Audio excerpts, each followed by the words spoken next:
খাঁচার ভিতর অচিন পাখি কেমনে আসে যায়, তারে ধরতে পারলে মনোবেরি দিতাম পাখির পায়। ওরে ভাই দিতাম পাখির পায়। চেনা চেনা লাগছে গানটা?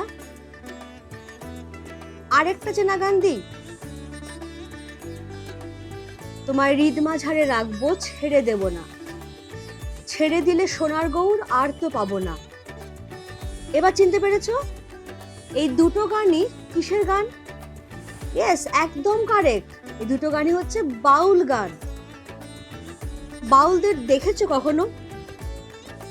গ্রামে গঞ্জে মাটির রাস্তায়, গ্রামে বা শহরে মেলার মাঠের যে জমায়েত হয়, সেখানে দেখবে কিছু মানুষ আছেন যারা গান গাইতে আসেন। দেখলেই চিনতে পারবে, কারণ তাদের পরনে হয় গেরুয়া রঙের বা চিত্তির বিচিত্তির রঙের ঢোলা আলখাল্লা ধরনের পোশাক পরা থাকে, হাতে একতারা থাকে, পায়ে ঘুঙুর বাঁধা থাকে। ওই ঘুঙুর বাঁধা অবস্থাতেই এক জায়গায় ঘুরে ঘুরে নেচে নেচে তারা গান গেয়ে বেড়ান। এদেরকেই বলা হয় বাউল। বাউল অ্যাকচুয়ালি বাংলার এক সাধক সম্প্রদায়।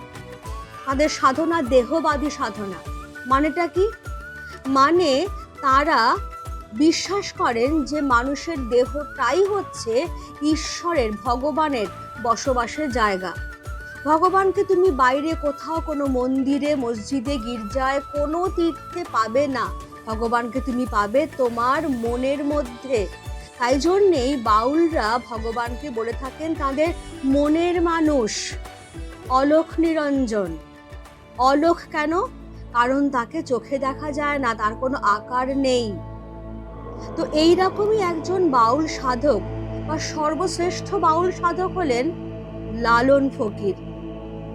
তার সম্পর্কে এখনকার দিনে খুব বেশি কিছু জানা যায় না। যেটুকু জানা যায় সেটুকুই আমি তোমাদেরকে বলছি। কথিত আছে যে তিনি হিন্দু ধর্মের মানুষ ছিলেন। তরুণ বয়সে একবার তার সঙ্গী সাথীদের সঙ্গে তিনি তীর্থে বেরিয়েছিলেন, যেরকম মানুষ যায় তীর্থে। তীর্থ থেকে ফেরবার সময় মারাত্মক বসন্ত রোগে আক্রান্ত হলেন। এবার তখনকার দিনে, সে তো অনেক বছর আগেকার কথা, তখনকার দিনে চিকিৎসা ব্যবস্থা এত উন্নত ছিল না, আর গ্রামে গঞ্জে তো নয়ই। ফলে বসন্ত, প্লেগ, কলেরা এগুলো হলে মানুষের বাঁচবার সম্ভাবনা থাকতো খুব কম। লালন ফকিরও এত মারাত্মক বসন্ত রোগে আক্রান্ত হলেন যে প্রচন্ড জ্বর উঠে গেল। জ্বরের ঘোরে তিনি অচৈতন্য হয়ে পড়লেন, অজ্ঞান হয়ে পড়লেন। তার অসাড় দেহ দেখে সঙ্গীরা ভাবলো তিনি বোধহয় মারা গেছেন। কোনো রকমে তার মুখাগ্নি করে দেহটা ভাসিয়ে দেওয়া হলো একটা ভেলায় করে নদীতে। ভাসতে ভাসতে সেই ভেলাটা যখন একটা ঘাটে এসে ঠেকলো, সেখানে ঘটনাচক্রে এক মুসলমান দম্পতি তাকে দেখতে পেলেন। তুলে নিয়ে এসে তাদের কুটিরে তাকে আশ্রয় দিলেন। তাদের সেবা শুশ্রূষায় লালন ফকির সুস্থ হয়ে উঠলেন। কিন্তু যা হয়, বসন্ত রোগে তার একটা চোখ নষ্ট হয়ে গেল। তিনি তারপর সুস্থ হয়ে নিজের গ্রামে ফিরলেন, তার মা, তার স্ত্রীর কাছে। কিন্তু দেখা গেল যে হিন্দু সমাজ তাকে নিতে অস্বীকার করছে, কারণ তিনি এতদিন মুসলমানের ঘরে ছিলেন, তাদের বাড়ির খাবার জল গ্রহণ করেছেন, অতএব তার জাত গেছে। এই সমস্ত দেখে শুনে, এই জাতপাতের ভেদাভেদ, এই যে মানুষের অন্ধ কুসংস্কার, এই সমস্ত কিছু দেখে শুনে বীতশ্রদ্ধ হয়ে লালন ফকির সমাজ ত্যাগ করলেন। সিরাজ সাঁই বলে এক দরবেশের কাছে তিনি দীক্ষা নিলেন এবং পরিচিত হলেন লালন ফকির নামে। ফলে এখনকার দিনে এটা বলাটা ভীষণই শক্ত যে লালন ফকির তিনি আদতে হিন্দু ছিলেন নাকি মুসলমান ছিলেন। এমনকি স্বয়ং লালনও নিজের গানে এটাই বলে গেছেন যে সব লোকে কয় লালন কি জাত সংসারে।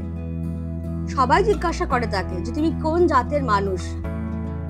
লালনের একটাই পরিচয়, তিনি মানবতার পূজারী, মনুষ্যত্বের সাধক। সেই লালন ফকিরের লেখা যে গানগুলো, সেগুলো পরবর্তীকালে যে বইটাতে সংকলিত হয়েছে তার নাম হচ্ছে লালন গীতিকা। আমরা এখন যে কবিতা বা বলা ভালো যে গানটা পড়তে চলেছি, সেই গানটা ওই বইয়েরই 391 নাম্বার গান। এবার সেই গানে সাধক লালন ফকির কি বলতে চাইছেন সেটা আমরা দেখব, একদম সহজভাবে বুঝে নেব, কারণ এখানে বাউল তত্ত্বের কথা বলা হয়েছে। তো সেই বাউল তত্ত্বে কি বলা হয়েছে খুব সহজ করে বুঝে নেবার আগে এসো আমরা কবিতাটাতে কি আছে সেটা একবার দেখে নিই। কি বলছেন সেখানে পদকর্তা? লালন শাহ ফকিরের গান, লালন শাহর লেখা। তিনি বলছেন, মানুষ ভজলে সোনার মানুষ হবি, মানুষ ছেড়ে খ্যাপারে তুই মূল হারাবি, দ্বিদলের মৃণালে সোনার মানুষ উজ্জ্বলে, মানুষ গুরু কৃপা হলে জানতে পাবি।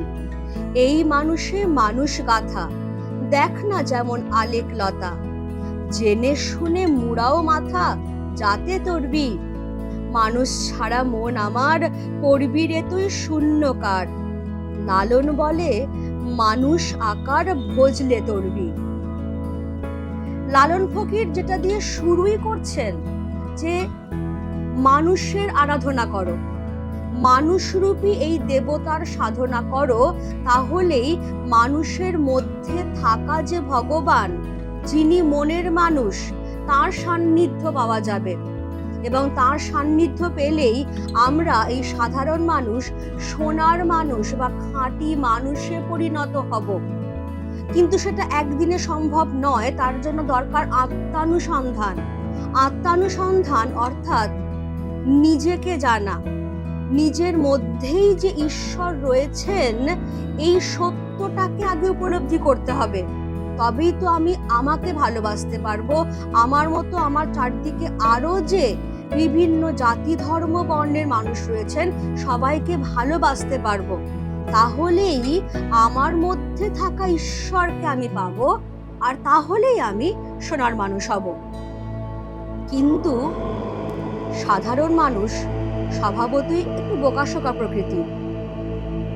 কবি মানুষকে খুব ভালোবাসেন, সেজন্য ভালোবেসেই তাদেরকে তিনি খ্যাপা বলছেন। খ্যাপা মানে পাগল। আমরা দেখবে অনেক ছোটদেরকে বা অনেক ভালোবাসার মানুষকে আমরা বলি দূর খ্যাপা, মানে দূর পাগল। সেই জন্যেই তিনি এই সাধারণ মানুষকে বলছেন যে ওরে খ্যাপা, তোরা এই সাধারণ সত্যিটা বুঝতে পারছিস না, বরং তোরা কি করছিস, তোদের আশেপাশে থাকা মানুষজনকে ছোট জাত বলে, অস্পৃশ্য বলে দূরে ঠেলে দিচ্ছিস, দিয়ে তীর্থে তীর্থে ভ্রমণ করে বেড়াচ্ছিস, মন্দিরে মসজিদে দেবালয়ে গিয়ে পড়ে থাকছিস, কখন ভগবানের দেখা পাবি। আরে যে ভগবান মানুষের মধ্যেই রয়েছেন, সেই মানুষকে দূরে ঠেললে তুই কি কোনোদিন সেই মানুষের মধ্যে থাকা ভগবানকে পাবি? পাবি তো না। তাহলে এই সহজ সত্যিটা তুই কেন বুঝতে পারছিস না? আমাদের এই যে মানব দেহ বড় বিচিত্র। এই মানব দেহেই 7টি জায়গায় 7টি চক্রের অবস্থান, যে 7টি চক্রে আমাদের এই মনের মানুষ ঘুরে ফিরে বেড়ান, বিচরণ করেন। তার মধ্যে দুটো ভুরুর মাঝখানের যে অংশটা, যে জায়গাটাকে আমরা থার্ড আই বলি, সেইখানে আজ্ঞা চক্রের অবস্থান। এই আজ্ঞা চক্রটাকে কল্পনা করা হয় যেন বৃন্তে ফুটে থাকা দুটো পাপড়িওয়ালা একটা পদ্ম ফুল। সেই পদ্ম ফুলেই সোনার মানুষ উজ্জ্বল হয়ে রয়েছেন, এবং আমাদের চেতনার জাগরণ ঘটলে, আজ্ঞা চক্রই আমাদের চেতনার জাগরণ ঘটায়, চেতনা জাগরণ ঘটলেই আমরা সেই সোনার মানুষের দেখা পাবো। তাহলে এখানে দেখো আবার সোনার মানুষ কথাটা মনের মানুষ অর্থে ব্যবহৃত হলো। এর আগে আমরা কি পড়েছিলাম, যে যদি আমরা মানুষের আরাধনা করি তাহলেই আমি সাধারণ মানুষ থেকে সোনার মানুষ বা খাঁটি মানুষে পরিণত হব। আবার সোনার মানুষ কথাটা মনের মানুষকে বোঝাতেও কবি এখানে ব্যবহার করছেন। আমাদের দুটো ভুরুর মাঝখানে যে আজ্ঞা চক্র, দুটো পাপড়িওয়ালা যে পদ্ম ফুল, সেখানেই সোনার মানুষ উজ্জ্বল হয়ে বসে আছেন, এবং আজ্ঞা চক্র আমাদের চেতনার জাগরণ ঘটাবে। সেই চেতনার জাগরণ ঘটলেই আমরা তার দেখা পাবো। কিন্তু চেতনার জাগরণ তো এমনি এমনি ঘটবে না। তার জন্য দরকার একজন প্রকৃত গুরু, কারণ বাউল সাধনা গুরুবাদী সাধনা। গুরু আমাদের পথ দেখাবেন যে কোন পথে গেলে আমার আত্মানুসন্ধান সিদ্ধ হবে, কোন পথে যোগ ত্যাগ কৃচ্ছ সাধন করলে আমি আমার মনের মানুষের সান্নিধ্য লাভ করতে পারবো। আর যখনই এই গুরুবাদী সাধনায় আমি সিদ্ধ লাভ করব, তখনই আজ্ঞা চক্রে বসে থাকা এই সোনার মানুষ অর্থাৎ মনের মানুষের সান্নিধ্য আমি লাভ করতে পারবো। জগৎ জুড়ে যত মানুষ রয়েছে সেই মানুষে মানুষ গাথা, অর্থাৎ জাতি ধর্ম বর্ণের মানুষ সবাই এক সূত্রে বাঁধা রয়েছেন। সেটা হচ্ছে তাদের মানুষ নামক সূত্র। সবাই মানুষ, এটাই তাদের এক এবং একমাত্র পরিচয়, মনুষ্যত্ব। তেমনি আবার এটাও সত্য যে এই মানুষে মানুষ গাথা মানে এই যে মানুষ অর্থাৎ এই যে রক্ত মাংসে গড়া যে মানুষ, তার মধ্যেই কিন্তু নিরাকার সোনার মানুষ বা মনের মানুষ তিনি বসে রয়েছেন। ঠিক যেরকম ভাবে স্বর্ণলতা দেখেছো কখনো? স্বর্ণলতা পরজীবী এক ধরনের উদ্ভিদ, খুব সুন্দর দেখতে, কিন্তু পাতাগুলো বড় বড়, একদম ঠিক সোনালী রঙের, খুব উজ্জ্বল গোল্ডেন কালারের সেই পাতাগুলো, তাই জন্যই গাছটার নাম স্বর্ণলতা। স্বর্ণলতা বড় কোনো গাছকে আঁকড়ে ধরে যেরকম ভাবে বেঁচে থাকে, ঠিক সেরকম ভাবেই মনের মানুষ আমাদের এই মানব দেহকে অবলম্বন করে তার মধ্যেই অবস্থান করেন। কিন্তু আমরা সাধারণ মানুষ যতক্ষণ না আমাদের আত্মানুসন্ধান সম্পূর্ণ হচ্ছে, আমাদের চেতনার জাগরণ ঘটছে, আমরা সেটা বুঝতে পারছি না। বরং আমরা অন্যের দেখা দেখি জাতে উঠবার চেষ্টা করছি। বিভিন্ন ধর্মের মানুষ তাদের ধর্মের যে বাইরের আচার অনুষ্ঠান, যে প্রথা সর্বস্বতা, সেইগুলোকে আঁকড়ে ধরে আমরা চাইছি একজন ধার্মিক মানুষ বলে সমাজে প্রতিষ্ঠা পেতে। যেমন সন্ন্যাস ধর্ম গ্রহণের আগে মানুষ মাথা মোড়ায়, ঠিক সেই রকম ভাবে, এটা জাস্ট একটা এক্সাম্পল দিয়েছেন কবি, সেই রকম ভাবেই আমরা ঘণ্টা নেড়ে পুজো করে ফুল মালা ইত্যাদি দিয়ে, এগুলো তো প্রকৃত ধর্ম নয়, এগুলো হচ্ছে ধর্মের যে বাইরের আচার আচরণ, অথচ সেইগুলোকেই আঁকড়ে ধরে আমরা জাতি উঠতে চাইছি, ধার্মিক মানুষ বলে আমরা সমাজের কাছে পরিচিতি পেতে চাইছি। মাঝখান থেকে কি হচ্ছে? মাঝখান থেকে আমার আসল লক্ষ্যটা কি ছিল? ঈশ্বরকে লাভ করা, সেটা তো হয়ে উঠছে না, কারণ আমি তো আমাকে জানতে পারছি না তখনও অবধি। আর যতক্ষণ না আমি আমার মনের মানুষের সান্নিধ্য পাচ্ছি, ততক্ষণ কিন্তু একটা অপার শূন্যতা বোধ, একটা হাহাকার আমার মন জুড়ে ঘুরে বেড়াচ্ছে। আর সেই জন্যেই ভনিতায় সব শেষে গিয়ে লালন ফকির ধ্রুব সত্যের মতো একটাই কথা বলছেন যে মানুষরূপী এই ভগবানের পুজো করো, মানুষের আরাধনা করো, জাতি ধর্ম নির্বিশেষে সমস্ত মানুষকে ভালোবাসো, নিজেকেও ভালোবাসো। তাহলেই মানুষের মধ্যে থাকা এই যে মনের মানুষ, এই যে সোনার মানুষের সন্ধান তুমি পাবে। আর সোনার মানুষের সন্ধান পেলে তুমিও তখন মনুষ্যত্ববোধে পূর্ণ একজন সোনার মানুষ বা খাঁটি মানুষে পরিণত হবে। সেই জন্য সোনার মানুষকে পেতে হলে একমাত্র মানব প্রেম ছাড়া তো কোনো গতি নেই। ক্লিয়ার? এটাই হচ্ছে এই কবিতাটার, এই গানটার একদম সহজ সত্য। এবার যেটা আমি এতক্ষণ ধরে পড়ালাম, সেটাকে যদি আমি একটু চার্ট ফর্মে বা একটু ছকের মধ্যে তোমাদেরকে বুঝিয়ে দিই, তাহলে মনে হয় আর একটু ভালো হবে। দেখে নাও তাহলে এখানে কি বলা হয়েছে। বলা হচ্ছে যেটা, দেখো প্রথমেই যেটা, সেটা হচ্ছে কবিতাটার নাম, লালন শাহ ফকিরের গান, লালন ফকিরের লেখা, এবং যেটা দিয়ে আমরা শুরু করেছিলাম সেটা হচ্ছে যে বাউল। বাউল কাদের বলা হয় না, যারা জাতি ধর্ম বর্ণ তথা যাবতীয় সংস্কার থেকে মুক্ত দেহবাদী সাধক, অর্থাৎ যারা বিশ্বাস করেন যে মানব দেহের মধ্যেই ভগবান বাস করছেন। সেই রকমই একজন বাউল হচ্ছেন লালন ফকির, যিনি হিন্দু না মুসলমান সেই তর্কে যাওয়াটাই বৃথা। মূল কথা হচ্ছে তিনি মানবতার পূজারী, মানবতার সাধক।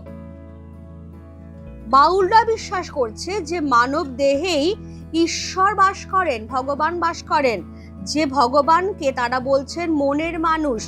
কারণ ভগবান মানব দেহে যে মনটা রয়েছে সেই মনের মধ্যে বাস করছেন, তাই তাকে বলা হচ্ছে মনের মানুষ। আর এর সঙ্গে আমি যোগ করেছিলাম অলোক নিরঞ্জন কথাটা, কারণ তিনি অলোক, তাকে দেখা যায় না, তিনি হচ্ছেন নিরাকার, তার কোনো আকার নেই। এবার এই যে মনের মানুষের সন্ধান পেতে হলে আমাকে প্রথমেই যেটা করতে হবে, আত্মানুসন্ধানের পথে যেতে হবে, অর্থাৎ নিজেকে জানতে হবে। নিজের মধ্যেই যে ভগবান রয়েছেন এই সত্যটাতে আগে পৌঁছতে হবে, যার জন্যই প্রয়োজন একজন গুরুর, একজন সদ্গুরুর, যে সদ্গুরু আমাকে পথ দেখাবেন, যে কোন পথে গেলে আমার সাধনায় আমি সিদ্ধি লাভ করতে পারবো। আমাদের এই মানব দেহে যে 7টা চক্র রয়েছে, তার মধ্যে আজ্ঞা চক্র, যেটাকে আমরা থার্ড আই বলছি, দুটো ভুরুর মাঝখানে অবস্থিত যে জায়গাটা, যেটাকে কল্পনায় করা হচ্ছে যে দুটো পাপড়িওয়ালা একটা পদ্ম ফুল, এবং সেখানেই সেই পদ্মের আসনে সোনার মানুষ অর্থাৎ মনের মানুষ বসে রয়েছেন। আজ্ঞা চক্র কি করে? আমাদের চেতনার জাগরণ ঘটায়, এবং চেতনা জাগরণ ঘটলেই আমরা মনের মানুষের সান্নিধ্য লাভ করতে পারি। মানুষে মানুষ গাথা, অর্থাৎ পৃথিবী জুড়ে যত জাতি ধর্মের মানুষ রয়েছে সবাই এক সূত্রে গাথা, সবারই একটাই পরিচয় যে তারা হচ্ছে মানুষ, এটাই তাদের কাহিনী, তারা মানুষ। আবার এটাও সত্য যে রক্ত মাংসের যে মানব দেহ, তার মধ্যেই নিরাকার মনের মানুষ বাস করছেন। তাই জন্য এখানে বলা হয়েছে যে দুটি অর্থে কথাটা প্রযুক্ত হলো। এবার এই যে রক্ত মাংসের মানুষের মধ্যেই মনের মানুষ বাস করছেন, সেটাই তুলনা করছেন আলেকলতা বা স্বর্ণলতা বলে। স্বর্ণলতা যেমন বড় গাছকে আঁকড়ে ধরে বেঁচে থাকে, সেরকম ভাবেই মনের মানুষ মানব দেহকে অবলম্বন করে তার মধ্যেই তিনি অবস্থান করেন। আবার আলেক কথাটার আরেকটা অর্থ হচ্ছে অলোক, অর্থাৎ যাকে দেখা যায় না, যে ঈশ্বর, যে ভগবান নিরাকার। চেতনার জাগরণ, এই যে আজ্ঞা চক্র, চেতনা জাগরণ ঘটাবে আমাদের। চেতনা জাগরণ ঘটলেই আমি সেই আজ্ঞা চক্রে বসে থাকা মনের মানুষের সান্নিধ্য লাভ করতে পারবো। আর যতক্ষণ না আমার সেই চেতনা জাগরণ ঘটছে, ততক্ষণ আমি মনের মানুষকে পাচ্ছি না, একটা অপার শূন্যতা বোধ ঘিরে ধরছে আমাকে। সুতরাং এই অবস্থা থেকে যদি মুক্তি পেতে হয়, যদি সত্যি সত্যি মনের মানুষকে লাভ করতে হয়, তাহলে কাছের মানুষকে আমাকে টেনে নিতে হবে।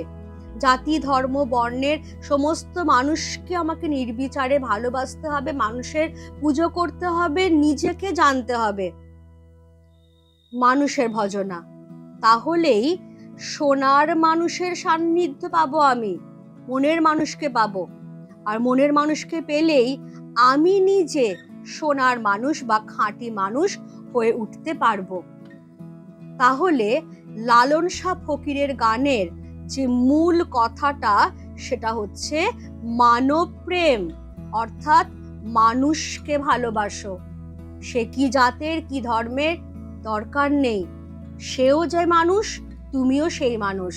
আমাদের সবার মধ্যেই আমাদের মনের মানুষ রয়েছেন। কাজেই ধর্মের বাইরের আচার আচরণ এগুলোকে সব বাদ দিয়ে নিজের মধ্যে থিত হও, তাহলেই নিজের মধ্যে থাকা মনের মানুষকে তুমি পাবে। এটাই তাহলে গানটার মধ্যে রয়েছে। এবার ক্লাস 11 সেমিস্টার 2 এর ছাত্রছাত্রীদের আমি বলবো যে ভিডিওটা ভালো করে একবার দেখে নাও, তারপরে তোমরা এই বইটার যে পথটা একবার পড়ো, দেখবে একটুও শক্ত লাগছে না। খুব সহজ ভাষায় বলেছেন, কারণ বাউল গান খুব সহজ ভাষায় সহজ কথাটাই বলে, আর সেই সহজ কথাটাই আমরা সহজে বুঝে উঠতে পারি না। তো এখানে আমি সহজ করেই বুঝিয়ে দিয়েছি, কোনো অসুবিধে হবে না। আর যদি অসুবিধে হয় আমি আছি, কমেন্টে আমাকে জানাও তোমাদের কি ডাউট রয়েছে। আর কথা প্রসঙ্গে বলে রাখি যে সেমিস্টার 2 এর আরো অনেকগুলো ভিডিওই আমার চ্যানেলে দেওয়া রয়েছে, প্লে লিস্টে একবার চেক করলে তোমরা সেগুলো পেয়ে যাবে। ঠিক আছে, তাহলে আজকে আমি এখানেই শেষ করছি। Thank you everybody.